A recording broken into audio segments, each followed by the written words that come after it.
El lío en España con la amnistía y Pedro Sánchez, Javier Milei tomando la presidencia de Argentina. Creo que tenemos un buen lío montado en la política mundial y hoy te explicamos cómo el cerebro radicaliza la política. Creo que hemos encontrado una clave.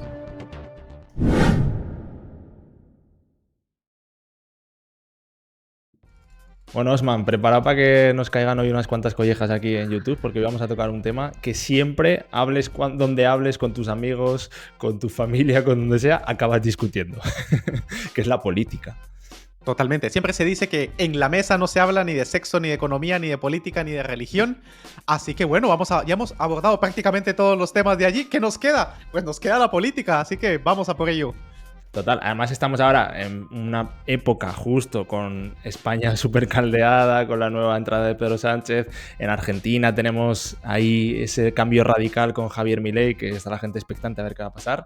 Así que es un buen momento para explicar cómo la política nos radicaliza tanto y también cómo los políticos, yo creo, que saben bastante del cerebro porque nos saben manejar muy bien. Así que vamos a empezar explicando un poco de dónde nace esta evolución de la política, que yo creo que es interesante, y saber cómo poco a poco yo creo que nos hemos ido radicalizando más, porque a mí me da la sensación de que cada vez estamos más polarizados. Yo creo que antes, por lo menos en España, lo que yo he vivido, había un más peso en el centro y la gente convivía un poco más y podías ver a políticos de un partido y de otro llegando a acuerdos.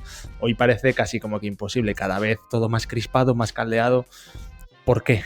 ¿Esto le gusta al cerebro? ¿Esto nos han llevado hasta aquí los políticos porque conocen muy bien el cerebro? ¿De dónde? Pues mira, es muy interesante lo que tocas porque al final todo tiene que ver con el cerebro.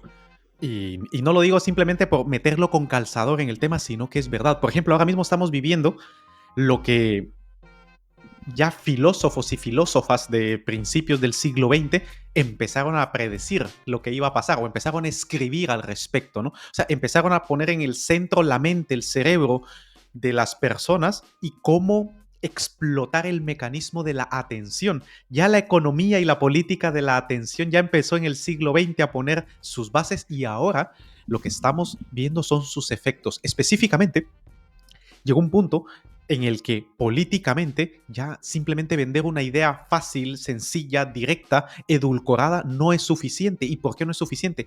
La política está embebida dentro de la economía de la atención, dentro del capitalismo cognitivo.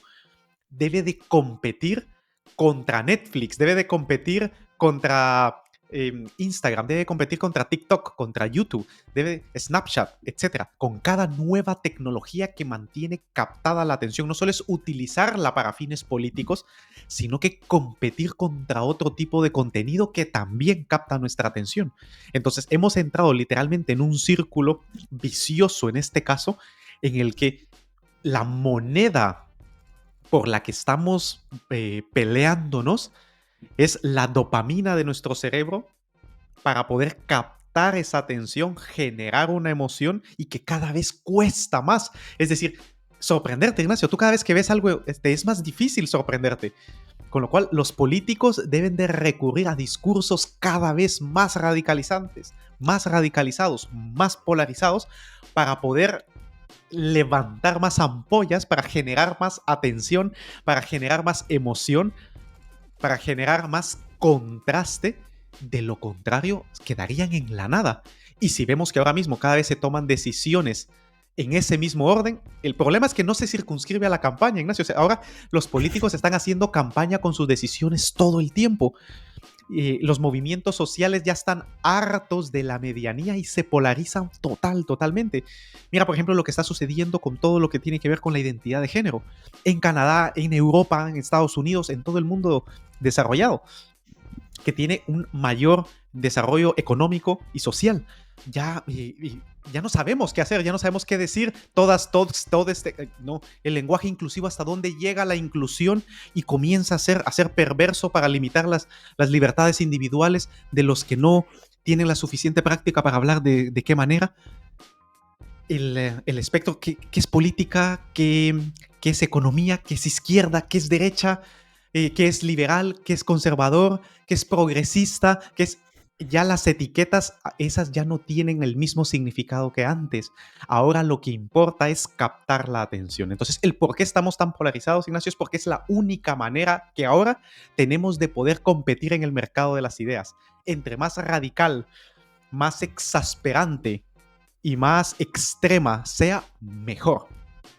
Estaba pensando en esto que decías de cómo saben los políticos captar la atención, cómo seguramente conocen más de lo que pensamos esa dopamina, y también pensaba en cómo saben disuadir la atención cuando les interesa, porque con todo esto que decías ahora de, pues eso, que ya llevamos la picha a un lío con todo de que no sabemos ya ni cómo hablar con los géneros, etcétera, me da la sensación de que también saben muy bien disuadir la atención de lo importante para tenernos entretenidos con cosas. Por ejemplo, mismamente aquí en España se acaba de armar un cismo de cojones con lo de Pedro Sánchez, con lo de la amnistía y tal, y de repente ahora ya sale Pedro Sánchez hablando de todo el tema del apoyo a Hamas, al terrorismo, etcétera, y de repente la gente se olvida súper rápido. O sea, creo que son muy buenos manejando a las masas, porque cosas que tú dices, coño, pero ¿dónde está ahora la guerra de Ucrania? Coño, ¿dónde está ahora esto?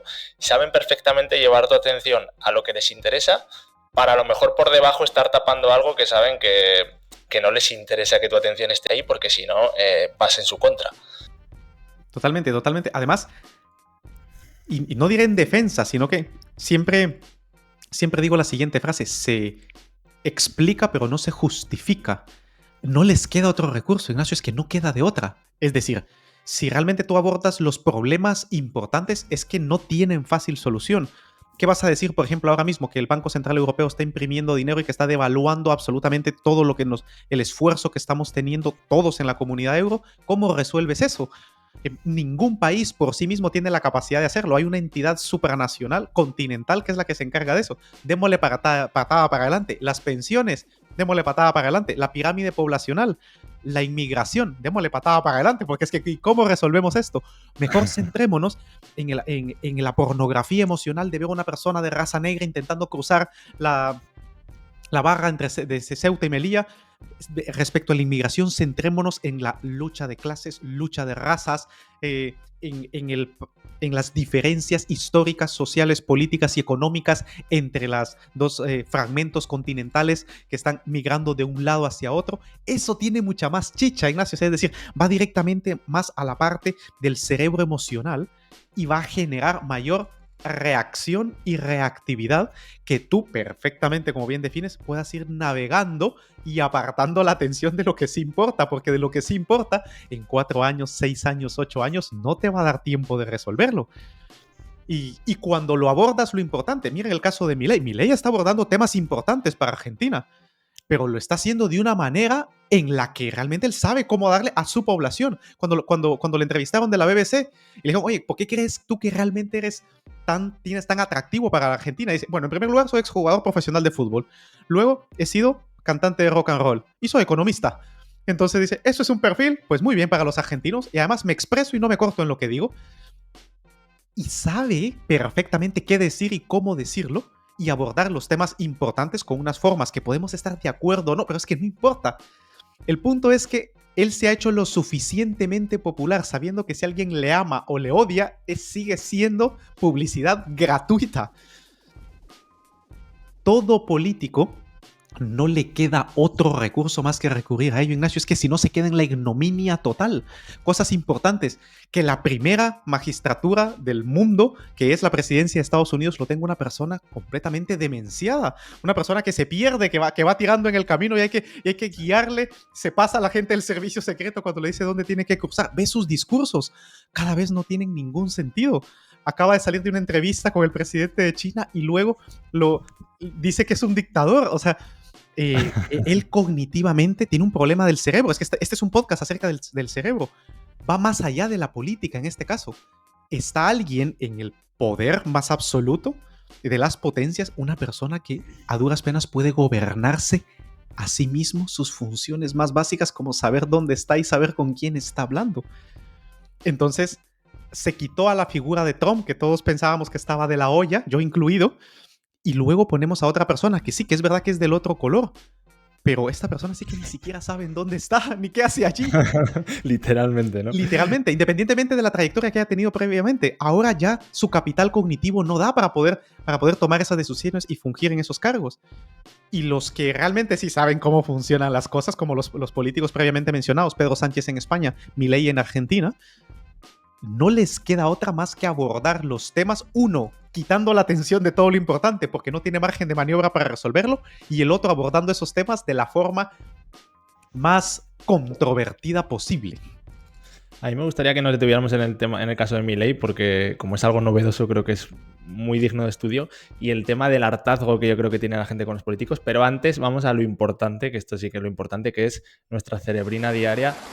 Realmente puedes hacer lo que quieras, pero yo solo te voy a decir que nosotros al principio del año que viene vamos a lanzar algo muy tocho, algo que nunca se ha hecho en la historia para que la gente pueda potenciar su cerebro. Y a lo mejor no lo volveremos a lanzar, o no sé cuándo lo volveremos a lanzar, y si te quedas fuera luego te estarás arrepintiendo. Así que te suscribes en tucerebroaldesnudo.com, vas a recibir tu cerebrina diaria gratis, que eso ya mucha gente es un conocimiento valiosísimo. Y ahí vamos a ir anunciando cuándo abrimos puertas de todo esto en enero del año que viene. Dicho esto, Osman, creo que lo que mencionabas de Milei, que es una figura totalmente diferente a lo que puede ser un político, cantante de rock, es jugador de fútbol, tal, ¿no crees que la gente ya no se traga tanto todas estas milongas de los políticos y estamos ya un poco hartos? O sea, hay un hartazgo en el cerebro de las personas y ya se ha perdido credibilidad hasta el punto de que viene cualquier persona que nos parece de todo menos un político y lo preferimos antes que cualquier político, porque es que lo que no queremos ya ver es políticos. O sea, estamos ya muy desencantados con ellos. Lo que sucede es que es muy difícil sentirnos satisfechos con la medianía del consenso y el acuerdo, que es en lo que en último término se basa una democracia, se basa en eso, en el consenso y en el acuerdo, en mayor o en menor medida. Entonces, ¿qué es lo que pasa? La gente tiene ciertas percepciones que es más lento y más difícil que vayan cambiando generacionalmente. Ejemplo, el racismo sigue estando en todo el mundo. O sea, es un atasco, un atajo cognitivo que tiene nuestro cerebro de simplificar las cosas. Entonces, por ejemplo, todos los ismos, lo que es el racismo, machismo, feminismo, elitismo, y ponle todos los ismos que quieras, básicamente es una forma de nuestro cerebro de simplificar la complejidad del mundo y reducirla a caricaturizarla, estereotiparla para poderla procesar. Y entonces, eso es fácilmente explotable y mantener el contrato social y la armonía ya no es guay, Ignacio. Y aquí viene el detalle. Si tú realmente das un discurso que no es incendiario, la gente te dice, vaya cobarde, no te mojas. Y realmente el buscar el acuerdo ahora ya no está bien visto.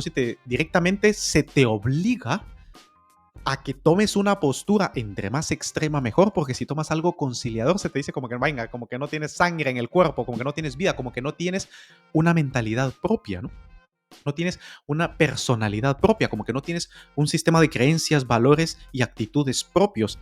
Y esto viene por la tendencia natural de nuestro cerebro y recordar lo que es predominantemente emocional.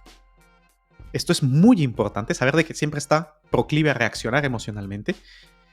Es inherentemente moral. Y aquí moral, ahí está donde la política reside, en qué es correcto y qué no, qué es bueno y qué es malo. Ahí es donde están los valores, la neurociencia de la moral. Y necesariamente social. Necesitas contrastar tus ideas para poder crear tu propia identidad. Tu identidad se crea desde el punto de vista neurocientífico, psicológico, filosófico y social a través de la interacción con otras personas. Por lo tanto, hay un cóctel desde el punto de vista neurocognitivo en el cual, en la sociedad moderna, la medianía, el acuerdo, el consenso, no generan ese atractivo, ese appeal que demanda la economía de la atención y la política de la atención. ¿Por qué? Porque la gente en general, en grandes masas, está necesitada de llamar la atención, Ignacio, en cualquier estamento y de cualquier manera. De lo contrario, ya no podrías ni vivir. Nosotros mismos tenemos este proyecto, hablamos del cerebro injodible y necesitamos, para que esto crezca, captar la atención. Y lo hacemos porque tenemos nuestra ideología, tenemos nuestra motivación, tenemos nuestros objetivos, pero nosotros también estamos en este mercado de las ideas. Y si nosotros venimos aquí a hablar de temas que no tienen ningún impacto mediático y no levanta ciertas ampollas, pues no va a gustar. Resumen, hemos acostumbrado a nuestro cerebro a la dopamina barata que da el hecho de experimentar una emoción efímera y muy intensa, apelando a la radicalización, polarización, simplificado y estereotipado de ideas que nada tienen que ver con la complejidad de la realidad, pero que son muy fáciles de diferenciar. Y al cerebro le encanta cuando ve blanco, negro, bueno, malo, porque es algo muy sencillo de tomar partido. Meterse en la complejidad de resolver los problemas en serio requiere un capital cognitivo y un consumo de recursos que la mayoría de nosotros no está dispuesto a gastar. Pues yo creo que ya que hemos dado un poco con una clave de por qué la política nos radicaliza tanto y estamos cada vez más polarizados, que es lo de la dopamina, igual tenemos que hacer un episodio de la dopamina, así que nos deje la gente en comentarios si te interesa el tema, ya que hay tantos episodios por ahí, igual aquí podríamos darle algo de veracidad con la neurociencia. Y si hay muchos likes y muchos comentarios, lo haremos. Así que nada, Osman, yo creo que hemos concluido con algo guay y nos vemos. Bueno, yo diría para terminar, recuerdo, alguien respondió a una de nuestras cerebrinas, un economista, y nos dijo, oye, tener mucho cuidado en, salvando las diferencias cognitivas y biológicas en los cerebros de las personas, en utilizar teorías económicas y políticas para poder explicar fenómenos biológicos, como por ejemplo lo de la simplificación del cerebro pobre y el cerebro rico, que es una teoría de la pobreza y la riqueza que está obsoleta, ¿no? De la mentalidad de pobreza y la mentalidad de riqueza. A lo que yo le comenté y le dije, mira, lo que tienes que saber es que la economía, la política son expresiones sociales macro del circuito de placer, de poder y de recompensa que tiene nuestro cerebro, y que ya haremos una cerebrina al respecto. Y este episodio es precisamente eso, recordar que la política y la economía a nivel macro lo que representan es ese montón de sistemas límbicos de todas las personas que interactuamos y que es tan susceptible de ser radicalizado, polarizado y manipulado, porque hemos montado un sistema que premia eso, la atención, la emoción, la impulsividad y la reacción por sobre la razón, la meditación, el consenso y el acuerdo. Nosotros nos lo hemos montado así y ahora estamos lidiando con sus consecuencias. Si no controlas la tendencia política de tu cerebro, esta te controla a ti.